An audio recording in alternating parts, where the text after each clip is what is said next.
Gotta love sports. Welcome to The Playbook, where we're talking sports, entertainment, and lifestyle. I'm your host, Mina SayWhat, and we're 100% digital, 100% live, and 100% real.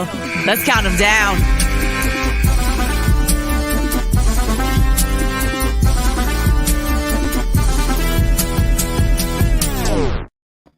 Welcome to The Playbook. It's our digital sports show. I'm your host, Mina SayWhat.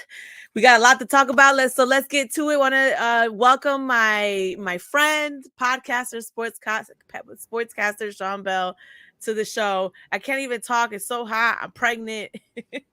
Baby brain. Right. Baby brain is real. I always thought people were like using that as an excuse. No, baby brain is real. You get clumsy. That is real.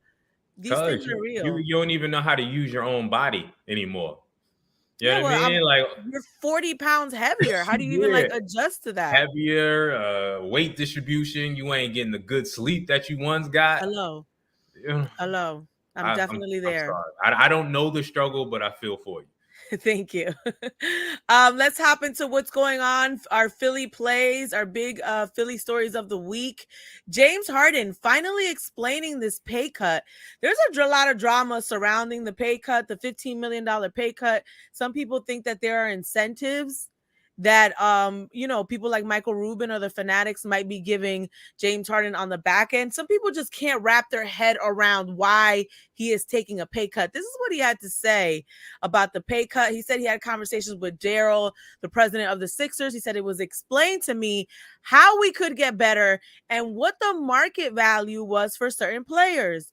I told Daryl to improve the roster, sign whoever is needed to sign, and give me whatever is left over. That is how bad I want to win. I want to compete for a championship. That's all that matters to me at this stage. I'm willing to take less to put us in a position to accomplish that. That explains why the deal hasn't been officially signed, and it explains what we thought this whole time, why he's taking this pay cut. What are your thoughts on this, Sean? Because I know like some people are even calling for the Sixers to be investigated. They can't wrap their head around why he would take a pay cut. I said this last week. Like, let's rewind the tape and play it again. I said exactly what James Harden was doing. Right. I'm pretty sure I said it here and not just on radio. I said that, hey, James Harden is waiting around to see what's going on with the Sixers. He's going to allow them to make the moves that they need to make and possibly get Kevin Durant or Donovan Mitchell. And then once everything is done, then he'll sign the contract and everything's going to be fine. At the same time, it could be a situation where, okay, here's the guys that you have. Here's what the contract situation, here's what the salary situation looks like this year. So I'll take, maybe 65 mil, but I'll take 35 this year and then 30 next year, or 25 this year and then 40 next year to manipulate it so they can do what they need to do for this year. So it's smart. That's all it is. Like, there's no manipulation. This isn't anything that's illegal, right? Like, a guy doesn't have to sign his contract until he wants to sign his contract. Like, but they're in talks together, and it's good that James Harden already has a good relationship with Daryl Morey. He has a good relationship with Michael Rubin. So he knows he's not going to get screwed over. He's going to get his money. Because in most situations, what would happen is the player says, no, I'm going to sign right now to lock y'all in to make sure y'all don't screw me.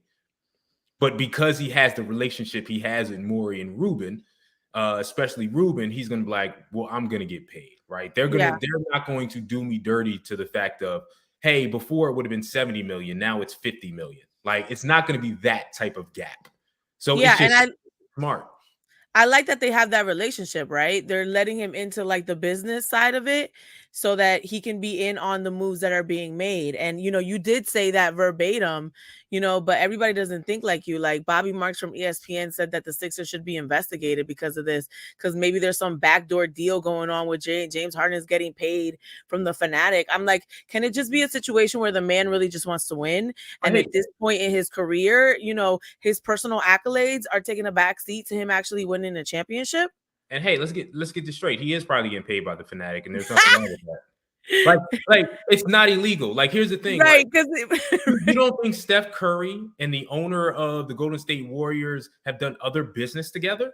Of course they have. There's a reason why Kevin Durant also went out there. It wasn't just to play with those guys. It was because of the tech world and the media world, right? So you get out there, you meet certain people, you meet certain owners, and you do outside business. That outside business in relationships always affect what's going on with the basketball court and the basketball business, but it's not illegal. You're allowed to have those type of outside relationships. So of course he's like, okay, because when I retire, I want to do Michael Rubin type things. I'm gonna stay over here and stay friends with Michael Rubin so I can continue that relationship and continue those type of business. People go to the New York Knicks. People go to, well, not anymore, but different places so they can know the owner, so they can have inside connections, and so they can make outside business moves outside the game of basketball. There's nothing wrong with that. Yeah, and Michael Rubin just stepped down. So this is probably like just literally sold his minority stake in the Sixers. So there is no conflict of interest because technically he's a separate entity now. Yeah. You know? And even if he was, who cares, man? Stop hating Bobby Marks. Stop hating everybody. You know, they're doing something legally, and they're going to be able to get away with it because there's nothing wrong with it. Okay, so Joel Embiid went viral this weekend over his antics at a wedding. It was a Jewish wedding. You know that at the Jewish weddings, they put people on chairs. You know, they do the horror dance. Let's watch this.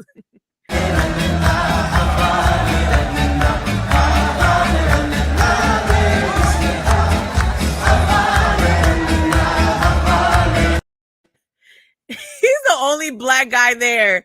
And he sticks out like a sore thumb. Yeah, he's a 7'1", 270, 80-pound black man. So, and to the 280 pound, who got him on this chair? Watch this. How'd they get him on the chair? How are they lifting? And who's the white lady? Because I don't think that's his girl. That's the lady that got married, right? That's the lady that got married. That's what they do. Okay. They all get on and have fun. It's a friend back home. It's a business associate because it looks like he was a groomsman. That's the way it looks like he was dressed, with the bow tie and the black suit. It looked like he was part of actually in the wedding. So have fun. It was fun to see. I want to party with him. Joel looks like he has a lot of fun. He's wild. All right. So this guy's been talked about a lot. Devin Allen. He's the Eagles wide receiver, but before he actually he hasn't made the team yet. He still has to make the team. But before he even had that title, he was an Olympian, a track star. He actually was disqualified this weekend at the World Athletic Championship. Watch this. One, it's lane 3, I think, Devin Allen. Oh, man. Is it possible they can throw Devin Allen of the University of Oregon out in this stadium? We're about to find out. Look, Devin's saying what? And he is faster than that 1/10 of a second allowance. You know how much faster he is? By 1,000th of a second. I just saw the start official say, I'm sorry. Yeah, there it is on your screen on the left. 0.099. So by 1,000th of a second, he's reacted too fast to the gun. So he basically started 1,000th of a second earlier, and it disqualified him from the World Athletic Championship, which would have gave the U.S. a sweep. Now, this guy's talked about a lot, not only because of his track abilities, but also what he can do for the Eagles. Why are you shaking your head, Sean? That is the biggest BS I've ever seen. 1,000th of a second. Because people need to understand this. He didn't start 1,000th of a second after the gun. Before. Okay. The gun went off. Then he went. Now you're not supposed to take off. It's the dumbest rule I've ever heard. I didn't even know about this rule despite covering the sport until now. You're not supposed to take off technically until 1,000th of a second after the gun. Right? The whole point of this rule, the whole point of everything is to not go before the gun. So you're penalizing him for being too quick, for being too good, right? And 2 women on the women's side were disqualified for the same thing. It's just absolutely BS. It's not in the spirit of the rule, right? Like if you see that he goes after the gun, you should be fine as long with those women. So it's just, I can't believe they would allow something like that. That's total BS. It's like football for people who don't know. Like it's like a defensive lineman trying to time the snap, right? Like you penalize the defensive lineman for timing the snap too well. Right. No, that's not what happens in football. It's good job on you for being better than everybody else. He timed the gun perfectly where he went directly right after it went off, and it should be good enough. I've never seen this before in my life until this meet where this guy and a couple of women had got disqualified. I'm pretty sure it maybe happened before, but it's BS. And this is really big news because, again, people feel like, why? One of the fastest guys out there, why would you penalize this? Why would you penalize him for this? But I think bigger than that is here in Philly, this is big news because this is a guy that might be on our team with training camp starting next Tuesday. People are hoping that this speed that he has and this notoriety that he already has in the track world is going to transfer over to the football season. Are you still, so before we talked about this, you said you don't think it's going to translate well. Are you still along the lines of that thought? Yeah, I mean, I have to see him on a football field, right? with NFL players. Like I'm disgusted with what happened to him at the championship, and I wish him the best. And I know he's one of the most talented people in the world. He's going to win medals, but it's never translated. That's why I'm skeptical. It's never ever like translated. You've never seen an Olympic level or world champion level track star come into football and be good. I think there's something there. I'm 1950 or 1960. I'm excited to see what he brings. I honestly, I think he's bringing a level of excitement to training camp. Obviously, we're all waiting to see what Jalen Hurts looks like and what his growth has been in the offseason. But I think watching Devin Allen, I think that's something that I'm personally really excited about to see if he can transition successfully. I mean, he played football, but this was not professional NFL football, right? So if his abilities are where he can become an Olympian, I'm hoping that some of those things can translate to training camp. And that's one of the key people outside of Jalen Hurts that ironically, I know we're all excited for, AJ Brown and all the other guys, but I really want to see how he can transition and if he can be a big help for us this upcoming season. I mean, I'm glad you're hopeful. Who do you think? So what are you looking forward in training camp? Because I kind of just talked about that. I talked about, Devin and then obviously Jalen Hurts, but what are you looking forward to training camp next week? I hate training camp. I know you do. I hate it. You think it's a waste of time? A lot of this stuff, it's good for them, but a lot of because I'm part of the media. I go down there. I do all these reports, and it's just you finding things to talk about. Okay, none of it really actually matters until the guys really get prepared at the end. So again, I don't really see anything different. I'm looking to see how quick the rookies adjust. That's normally one of the only things that I'm looking for. How fast are the rookies adjust and how fast can they compete, right? Can Dean come in right away and be an impact player this season, right? Can the D tackle come in right away and be an impact player this season? I think he can. I think both those players can, but that's the fastest thing. But if not, does it take them 4 games? Does it take them 8 games to adjust to being an impactful player? That's the thing I'm looking at. Everybody else, I'm like, I know what you are. I know what you're going to be. Yeah. Right. Like it's up to you playing to the best of your ability, but training camp isn't going to show me if you made a big leap. All right. So let's talk about a woman in track.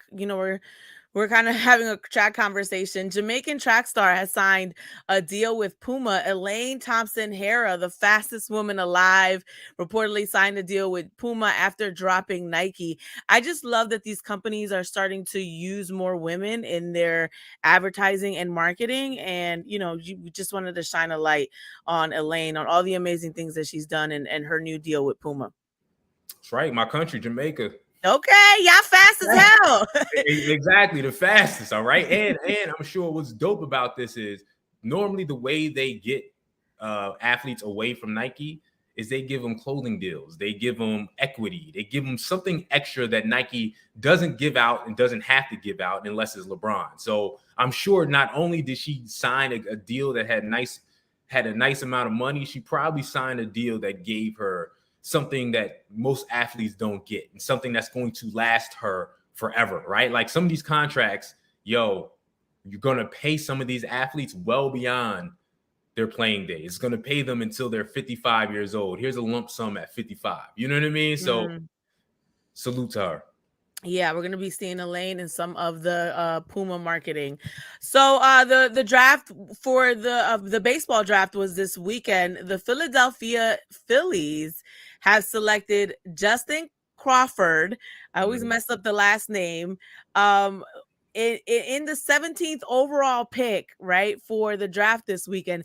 The interesting part about this is it's Carl Crawford's son, who we know from his dating life. Well, I know he was a player. Thank you very much. He was a player, right?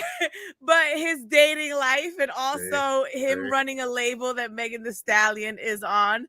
So congratulations to his son and welcome to Philadelphia. I saw someone tweet that Carl Crawford was there at the draft to make sure his son doesn't sign the same type of contract that Meg Thee Stallion was signed to him for. Terrible. Terrible. So we'll see how his son plays. Speaking of the Phils, man, we've been on a roll lately. We kind of had a little hiccup when we went to Toronto because of the player vaccination rule, but our Phils got a couple of days off, and then not even the player vaccination, just the people vaccination rule. To go to Toronto, you have to be vaccinated. This is what the Phils schedules look like this week after they take a couple of days off. We are back on Friday. It looks good, man. Like, again, they've lost 4 in a row. We felt like, they may fall off, but then they sweep the Marlins in Miami, something they haven't done in a decade. So, listen, I didn't think they would hold up at the Bryce going out, at their Segura going out, but they're looking good. To me, the Cubs series, they can win that and win 2 out of 3. Braves, that's when you're going to find out if you're a big dog. That's when, if you're going to find out where you are. And again, they don't have their big guns, so it's a little unfair.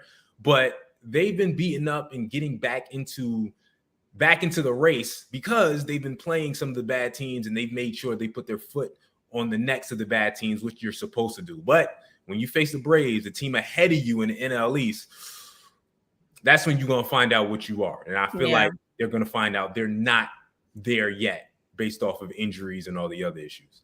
Do you think Justin's going to be like an immediate impact, or does he have to sit there and marinate a little bit? Justin Crawford? No. He's 18 years old. It's going to take him. I know. I was just asking. Yeah, no. Your dad is a baseball legend. You might have a little umph in there. Even still, he's not like Ken Griffey Jr. come up almost right away and do it. Nah, he's going to marinate in the minors for a couple years before he sniffs the majors. But he has a chance. He has a chance to be really good, but it's going to take some years. It does most of those guys who get drafted. Yeah.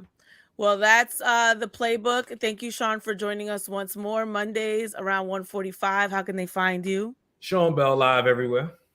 All right, Sean Bell Live. Thank you. I salute you. I'm gonna go take a nap because I'm pregnant and hot. Get you know what I mean? Go pee and then go to the bathroom. Right. Go take a nap.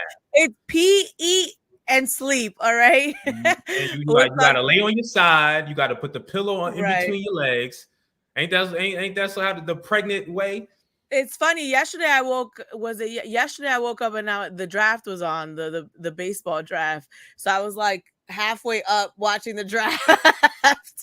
So I have to multitask while I'm sleeping.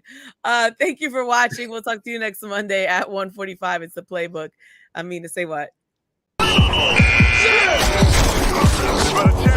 Thanks for watching The Playbook. I'm your host, Mina SayWhat, and you got something you want to talk about next week? You can always hit me up on social media at Mina SayWhat, and make sure you join us 1:45 next Monday on R&B Phillies Facebook, Twitter,